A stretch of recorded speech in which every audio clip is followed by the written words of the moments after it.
Jai Hind students, I hope you all are fit and fine. In our previous both the modules, we discussed about Gautam Buddha and Vardhamana Mahavira. We discussed about similarities also. Now today in the third module, we will discuss about dissimilarities. There were several dissimilarities like Buddhism followed ahimsa, whereas Jainism were strict on ahimsa. In Buddhism, soul was not believed, but in Jainism, existence of soul was there. Buddhism followed eightfold path, whereas in Jainism, Triratna was followed.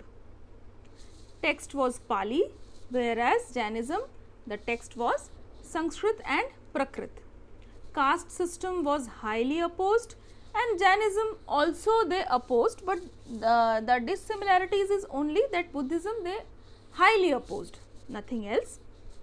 Royal support got by Ashoka and Kanishka later on, but in Jainism no such royal support was got. Buddhism was spread outside India, Jainism generally was spread inside India. They attain moksha by Sangha, Jainism they attain moksha by fast. Now we will discuss about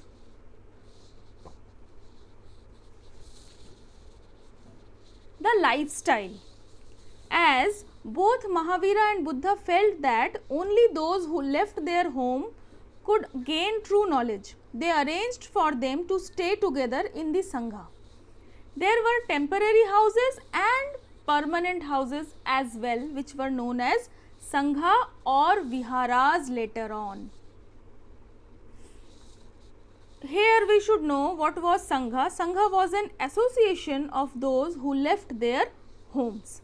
The rules made for Sangha for Buddhists were written down in the book called Vinaya Pitaka. From this we know that there were separate branches for men and women. All men could join the Sangha, however children had to take permission of their parents, slaves that of their masters, and women had to take permission of their husbands. Those who worked for the king had to take permission from their debtors, and debtors had to take permission from their creditors. Men and women who joined the Sangha led very simple lives. They meditated for most of the time and went to cities and villages to beg for food during a fixed time. That is why they were known as bhikkhus or bhikkhunis, that is known as beggar. But bhikkhus and bhikkhunis, the word was used in Prakrit and it was known as bhikkhus, that is beggar. They taught others and helped one another. They also held meetings to settle any kind of quarrel which all of sudden or sometime took place within the Sangha. Those who joined the Sangha included Brahmins, Kshatriya, merchants, laborers, barbers, courtesans, then slaves and so on. Many of them wrote down the teachings of the Buddha. Some of them also composed beautiful poems describing their life in the Sangha. Generally, Sanghas were the permanent settlement house where people started settling who left their house and joined Buddhism and Jainism. Monasteries, if we talk about, both Jainas and Buddha monks went from place to place throughout the year teaching people. The only time they stayed in the place was during the rainy season. When it was very difficult to travel, then their supporters built temporary shelters for them in the gardens, or they lived in the natural caves in the hilly areas. Those shelters were temporary, not permanent.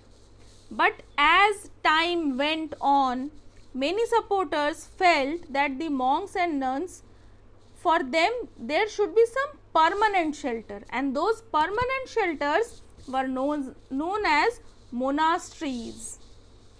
These were known as viharas also. The earliest viharas were made of wood and then of brick, and some were even made in caves that were dug out in the hills, especially in the western India we can find out. Now we will talk about ashrams. Here the system of ashram is quite different. It is not the brahmacharya, like it is not the ashram system where people used to leave their home and move out. It is not like that. It is the different phase of life, or you can say different stage of life. Like there were 4 stages of life. First was brahmacharya, second was grihastha, third was vanaprastha, and fourth was samanyasa. In brahmacharya ashram, generally Brahmin, Kshatriya and Vaishya men were expected to lead a simple lives and study the Vedas during the early years of their life. Then they had to marry and live as householders, that was known as grihastha ashram. Then they had to live in the forest and meditate, that was known as vanaprastha. That phase of life, that stage of life was included in vanaprastha ashram. Then finally they had to give up everything and become samanyasis. That was the last stage of life where people used to go to get moksha. This was all about the ashram system. Dear students, this is all about this chapter. If you have any query, please get back to me. Stay tuned for the further modules. Thank you and Jai Hind.